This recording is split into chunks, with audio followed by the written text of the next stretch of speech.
Welcome, everyone. This is Brother Doug. I'm with my sister Shoshana, our brother Dennis, our sister Sally, our sister Sadie, and our brother Tobiah here. And we are the Awakened by Yahuwah Assembly and Yahuwah Almighty and Yahushua Messiah, where you're doing a study tonight that is going to be called Taming the Tongue. So we're going to be going to scriptures that are going to be dealing with the words that are coming out of our mouth and being very careful. Yes. All right, so first one I would like to go to is probably one, if you're a believer in the whole scriptures, you probably have heard this quoted 1,000 times. Ephesians chapter 4, verse 29. And this is pretty much self-explanatory here. Let's see here. Let no corrupt word proceed from your mouth, but only what is tubed for edification, that it may give mercy to them that hear. So this covers a lot of ground, just this one verse. You have to, this can be referring to something like cursing, putting a brother or sister down, bringing up their past, that they've repented from. So this is all things we gotta keep in mind here, that we should only have stuff coming out of our mouths that edify one another, that build each other up, so and not bring each other down. So that was Ephesians chapter 4, verse 29. And this happens so often in marriages where they bring up past sins and so on, that tends to make the person feel awful if they have repented of that. And it's just that's the problem. We hurt the one we love the most, and we should not do this in any situation, but especially in marriages and close relationships like that. Just an observation that I've made. Yep, I fully agree. So I think next we're going to go to Matthew chapter 15, verses 18 to 19, and this is Yahushua himself speaking here. And here we go. It says, we're going to start at verse 18 of Matthew chapter 15. It says, "But those things which proceed out of the mouth come from the heart, and they defile a man," meaning your thoughts. When he's talking about the heart here, I think this is like a misconception sometimes, that people think it's like physically coming from the physical organ, the heart. He's more talking about spiritually speaking, that the words that come out of your mouth originate from your heart and your mind. So basically what you think is what you say. And so it says in verse 19, it says, "For out of the heart come forth evil thoughts, murders, and adulteries, fornications," or actually more correctly from the Greek here would have been whoring, "thefts, false witnesses," where we get the word testimonies, more correct word is witness, and blasphemies. So these are things that all come from the heart that we got to be worried about. All these thoughts of murders, adulteries, whoring, being a thief, stealing from someone, false witness, lying, blasphemies, all this stuff we got to be careful of. We got to be guarding our hearts. And if I'm not mistaken, there's a cross-reference in Proverbs. If anyone knows of it, let me know. Says, guard your hearts with all diligence, for the well springs of life come from them. I'm kind of like paraphrasing right now, but King Would that Solomon, be in one of these that you wrote? No, Proverbs actually, I just freestyled it right now. Yahuwah just reminded me about that. Guard your hearts with all diligence. I'm trying to remember where exactly, because I was kind of focusing more on, with this study, more about words, but Proverbs chapter 24, verse 3. All right, so Proverbs chapter 24, verse 3. I'll find that real quick on my eSword here. Let's see. No, that's not the one I was looking for. Guard your hearts with all diligence. Yeah, this is the verse I'm looking for. Proverbs chapter 4, verse 23. Sorry, audience and viewers, about that. I didn't want to confuse you there. Proverbs chapter 4, verse 23 says, keep your heart with the utmost care, for out of these are the issues of life. And that's from the Septuagint. So basically, be very careful what your thoughts are. Yes. Be extremely careful what you're thinking of. Because once it leaves your heart and your brain, it's going to go to your mouth, basically. It sure does. So let me just add that to the study here. So we just did Proverbs chapter 4, verse 23. Okay, so now I think we're going to go into Proverbs since we just did a cross-reference from Proverbs. That would make the most sense. Proverbs chapter 12, verse 18. And this is one of the ones I actually had written, typed up here in my document. And okay. All right, here we go. Some wound as they speak, mean sometimes words can actually wound someone, like swords. But the tongues of the wise make whole. Wow. Now that's wisdom right there. Mm-hmm. Wow. I really like how the Septuagint words that. Some wound as they speak like swords, but the tongues of the wise make whole. So that was Proverbs chapter 12, verse 18. That's pretty much self-explanatory. Pretty much we should be making whole one another spiritually. You know, when we're speaking to one another, we should be trying to use words that, you know, would heal our brothers and sisters and not hurt them. So that's something all of us, we need to make sure and examine ourselves. Proverbs chapter 15, verses 2 and verse 4. Okay, so Proverbs chapter 15, verse 2 and verse 4. The tongue of the wise knows what is tube, but the mouth of the foolish tells out evil things. That's an important one right there. So when you're wise, you should be speaking only two things should come out of your mouth if you're wise, but out of the mouths of fools that don't guard their tongue, evil things come out. And yes. See here, so verse 4 says, the wholesome tongue is a tree of life. So this is metaphorically referring to your tongue as a tree of life. And he that What verse is that, Doug? Verse 4 in this chapter. And it says yes. Proverbs 15, verse 4, the wholesome tongue is a tree of life, and he that keeps it shall be filled with understanding. So this is like almost a comparison to the tree of life, kind of. And that if we keep our tongue wholesome, we will be filled with understanding of. That's pretty interesting verse there. So what verse is that? Proverbs 15, verse 4. And mine only says a healing tongue is a tree of life. It doesn't add the rest. Obviously, you're reading from the Septuagint, which is a much better translation. Yeah. And sometimes in the book of Proverbs, it gets really weird. Like Proverbs chapter 9, verse 10, there's a half of a verse that the Masoretic text is missing. So just for the listeners and viewers that don't know about this, Proverbs chapter 9, verse 10 says, the fear of Yahuwah is the beginning of knowledge, or the beginning of wisdom, and the counsel of the set apart ones is understanding. And that's where the Masoretic text ends. And the Septuagint continues in that same verse to say, for to know the law is the character of a sound mind.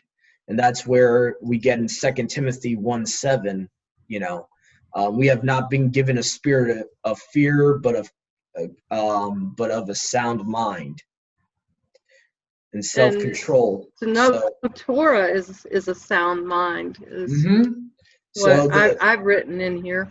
Yeah, for to know the Torah is the character of a sound mind. So where Paul is writing to Timothy in 2 Timothy 1:7, he's quoting from the Septuagint here. I would assume. He may be quoting from the original text. Mm-hmm. So let's see here. And back then, all they had was the Septuagint. Unfortunately, they did not have the original Paleo-Hebrew Tanakh at that time period. Why is that? I was assuming they did. Because around that time period, there was the Hellenization period of the Greeks.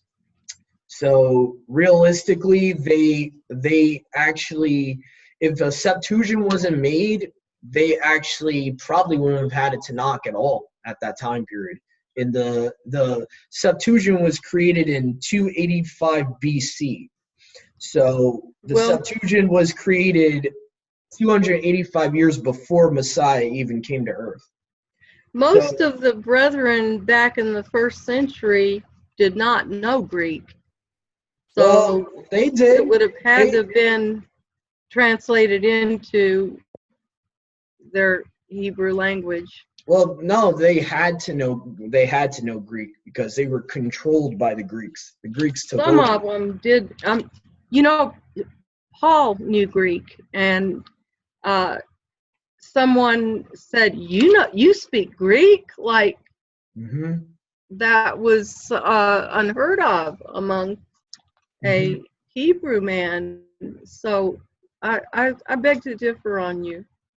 With you. I'm just letting you know what history says, what the historical records say, that at that time there was no Hebrew Tanakh when Yahushua was being born on earth. There was only the Septuagint. That's all they had. So they had to know Greek. They were forced to know Greek. That's all I was trying to say. At least some of them were. I agree with that, but the unlearned would not have known it. And I don't know. I guess that's a question we'll have to ask Yahushua when he returns. Yeah. So Paul was a Pharisee's Pharisee too. He was well learned. Yes, Paul was a very learned man. So all right. So I think now we're up to 18. Proverbs 18 verse 21, I believe. Yeah. So let's see here. Life and death are in the power of the tongue, and they that rule it shall eat the fruits thereof. So basically you have curses and barakas in the same member.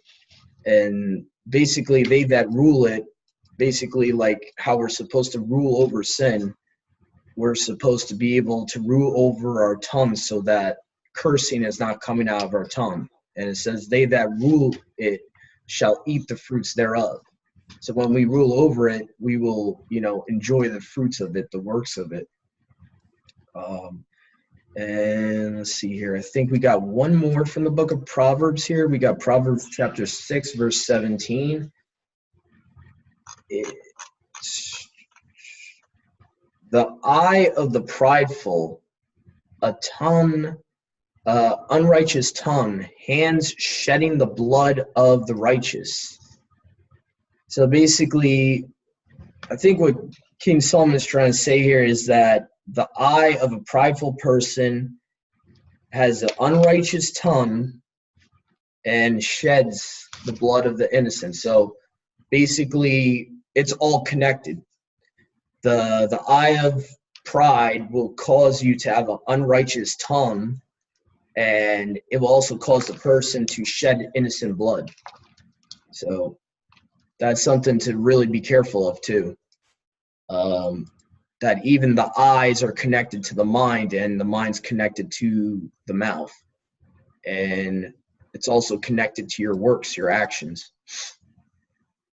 So now we got Psalms chapter 34, verse 13. And I think that's the only one I have from Psalms. Let's see here. Keep your tongue from evil and your lips from speaking guile. And actually, that's the same word that's used in the New Testament, for no guile came out from Yahushua's mouth. So that's It pretty says also that his bride would have no guile. The 144,000. Oh yeah, that's right. And actually, there's one verse I wanted to look up. I remember Brother Tobiah was talking about falsehood the other day, and there's actually an important verse, I believe, from Revelations, if I'm not mistaken. It talks about that all that work and speak falsehood. And I think that's an important verse to include here. Work and speak falsehood.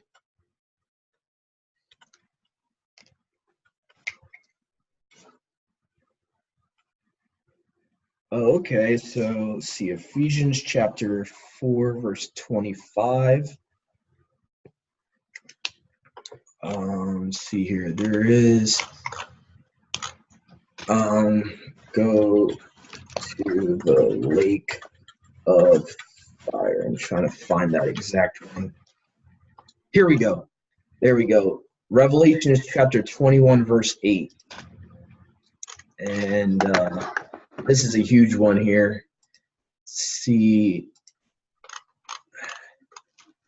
but the cowardly and unbelieving and transgressors and abominable and murderers and horrors and drug users. I like how the Complete Apostles Bible says drug users for pharmakeia.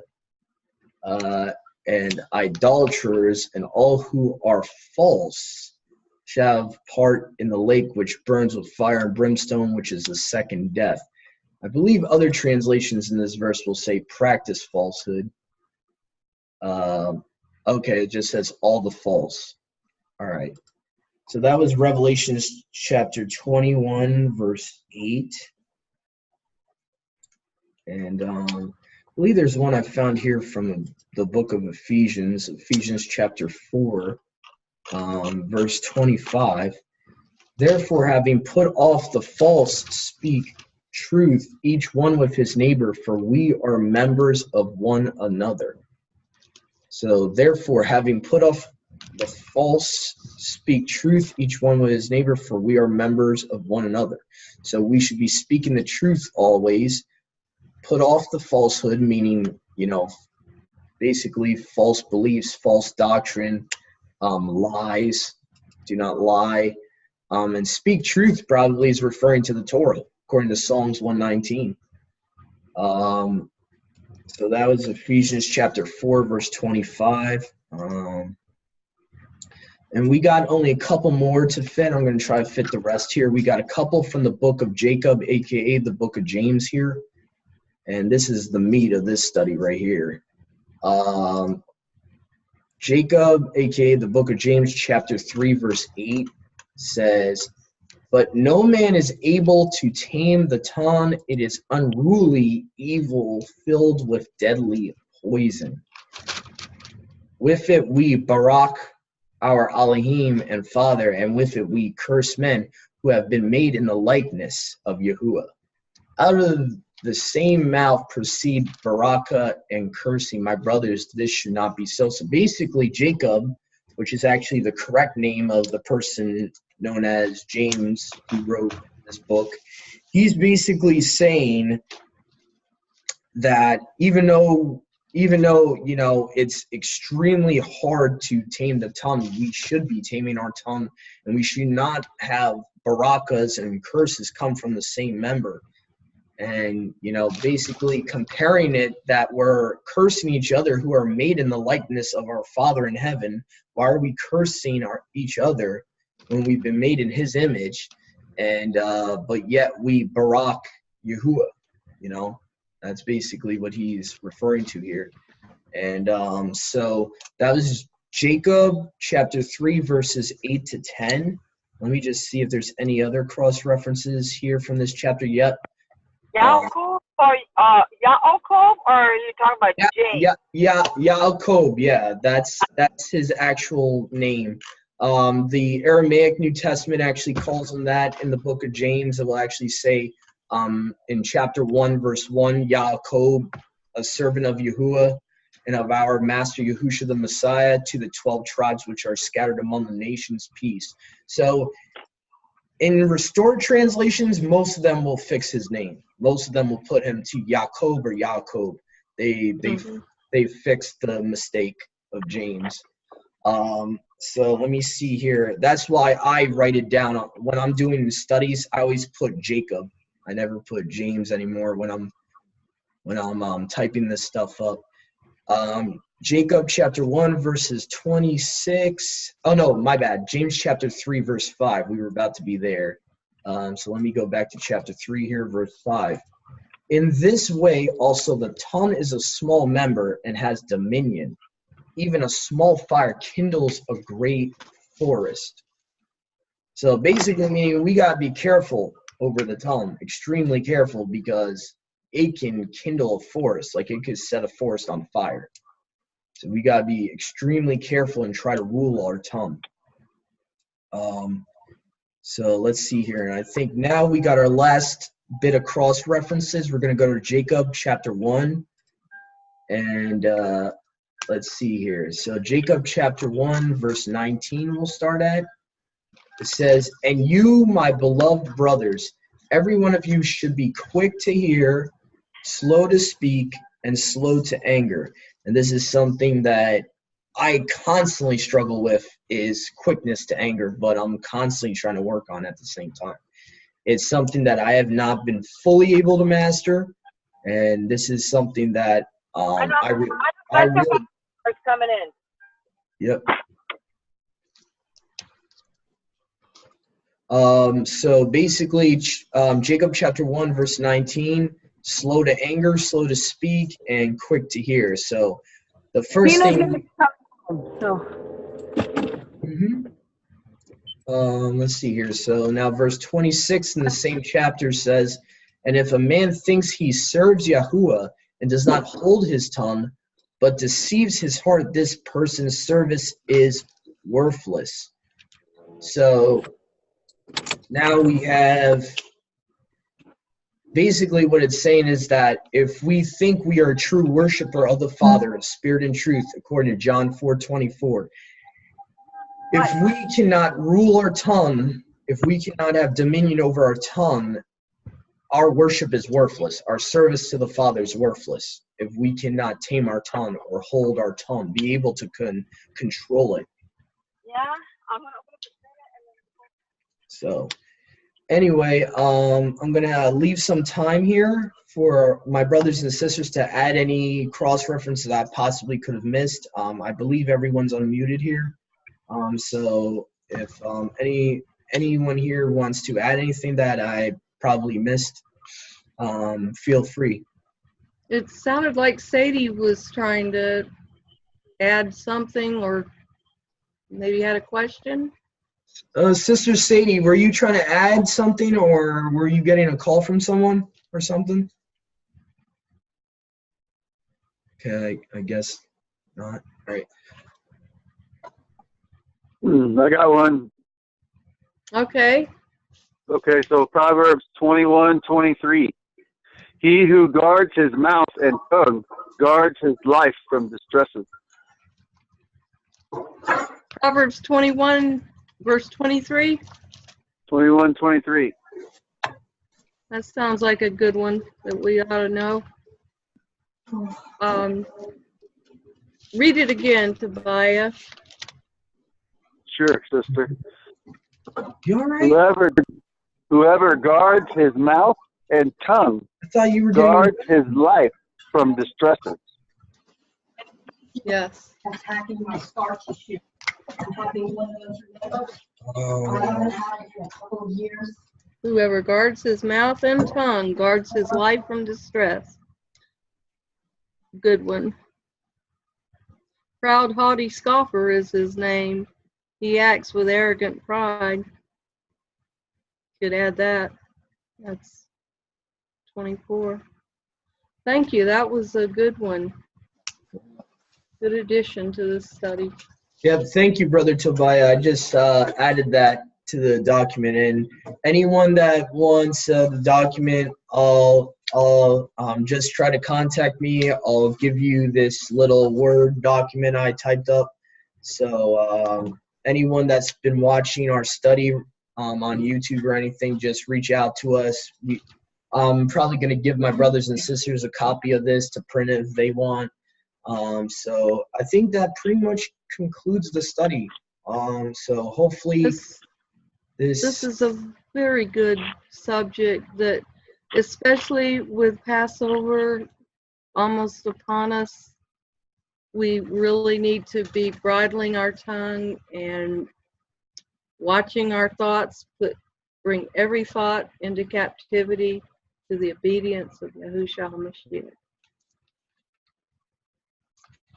Yep, and I just want, since there's about a minute left, I just want to say, hopefully this message has baraked you, and thank you, Sister Kristin, for the post you made on Facebook earlier. Gave me this idea, so thank you very much. And I just hope whoever's been listening, if there's anyone that hasn't accepted Yahushua that came across this study, hopefully this encouraged you to accept him as your personal Savior. And I just want to say thank you for joining us. Shabbat Shalom. Shabbat Shalom. Hang on. Say Shabbat.